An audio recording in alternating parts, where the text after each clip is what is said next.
Bonjour à tous, j'espère que vous allez bien. Donc je me présente, je suis Mireille Bangas. J'ai 39 ans et j'ai intégré l'année dernière la masterclass de Joanne Pietremont pour pouvoir créer sa micro-crèche. Par la suite, j'ai demandé un accompagnement personnalisé, enfin personnel. Et j'ai commencé ça tout juste dernièrement. Alors il est très tôt, il est 6h38 exactement. Je me suis levée à 5h du matin pour pouvoir travailler sur mon projet.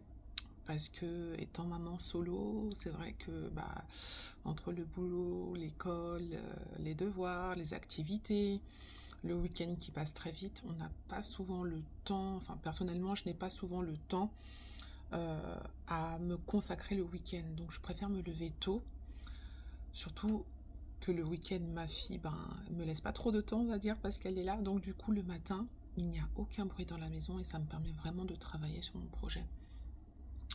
Donc, j'ai dans un premier temps réalisé la première partie de la formation via la masterclass de Joanne Pietremont. Donc, il nous avait conseillé de réaliser un bilan de compétences, une formation sur le management, l'entrepreneuriat. Et ensuite, j'ai fait la formation Les 10 étapes pour créer sa micro-crèche. Donc comme je vous ai dit, j'ai demandé un accompagnement personnalisé et là j'en suis au dossier de présentation. Avant de vous montrer ce que j'ai fait, en fait je vais vous expliquer un peu comment moi j'ai fonctionné. Je suis quelqu'un qui a besoin d'être guidé, orienté, donc il m'a expliqué ce qu'il fallait faire. Et avant de commencer ce qu'il fallait faire, je suis partie regarder sur internet ce qu'il avait mis sur son site. Donc j'ai regardé une vidéo d'une personne qui avait préparé déjà son dossier de présentation. Donc pour savoir comment elle avait fait. Et après j'ai regardé aussi comment ça s'appelle, il avait mis en fait sur son site une vidéo qui durait 15 minutes sur le dossier de présentation, comment il fallait d'abord commencer à le faire et tout.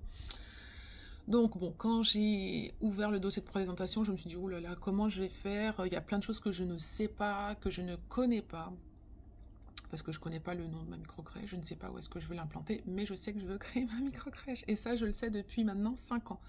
5 ans que voilà, j'essaye de me former, puisque je travaille, donc n'étant pas à domicile, enfin ne restant pas à la maison, c'est vrai que c'est difficile, en tout cas pour moi, personnellement, de réaliser tout d'un coup. Moi, c'est étape par étape par étape. Et chaque année, généralement, je réalise quelque chose. Ça fait 5 ans maintenant. Enfin bref.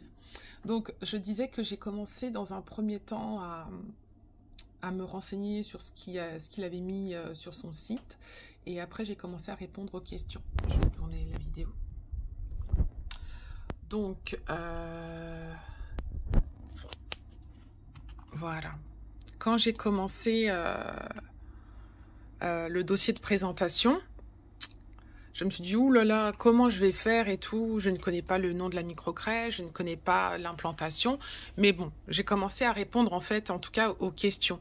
Et au fur et à mesure, vraiment, moi, ce qui m'a vraiment plu, au fur et à mesure qu'on va répondre à ces questions, ça nous parle en fait sur nous-mêmes. Moi, personnellement, ça m'a vraiment parlé sur moi-même.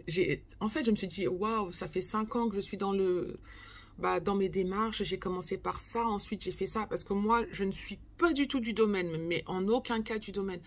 Donc, aucune expérience, si ce n'est, bien sûr, les formations qu'il m'a demandé, enfin, qu'il a dit qu'il fallait réaliser, telles que la formation CAP Petite Enfance. Après, oui, les 10 étapes pour créer sa micro-crèche, j'ai fait le bilan de compétences, mais quand on relit, en fait, ce qu'on a réalisé, on est fier. Moi, personnellement, je suis fière de moi, parce que je me dis, j'étais pas du tout du domaine, je suis en train de le devenir, et je suis fière de ce que j'ai réalisé, parce que c'est vrai que des fois, on est abattu, on se dit, oh là là, ça fait 5 ans, j'ai pas le courage de me remettre dedans, mais ça fait pas 5 ans qu'on n'a rien fait. Chaque année, il y a quelque chose, en tout cas personnellement, que j'ai réalisé. Et je suis fière d'avoir accompli ça. J'ai pas encore fini, j'en suis qu'à la partie où on demande en fait de parler de sa formation, de son cursus scolaire. C'est vrai qu'au début, je me suis dit mince, qu'est-ce que je vais marquer, qu'est-ce que je vais mettre. Et j'ai pas encore fini en fait. J'ai pas encore fini. Je me dis j'ai quand même marqué certaines choses. Moi qui pensais que je ne connaissais rien à ce métier-là, finalement j'ai quand même réalisé des choses. Je trouve ça super top et ça me motive encore à écrire et à me dire, mais ce dossier-là, je vais le finir plus vite que ce que je pensais au final. Donc voilà. Je pense que dans la vie, il faut se donner des objectifs. Et c'est vrai que la motivation n'est pas tout le temps là, mais il ne faut pas oublier, faut pas perdre son objectif de vue en fait. Donc voilà, je vais aller m'apprêter pour aller au travail. Je vais réveiller ma fille aussi et la journée va continuer. Je vous souhaite une excellente journée à tous et la prochaine fois, je serai mieux. Ciao tout le monde!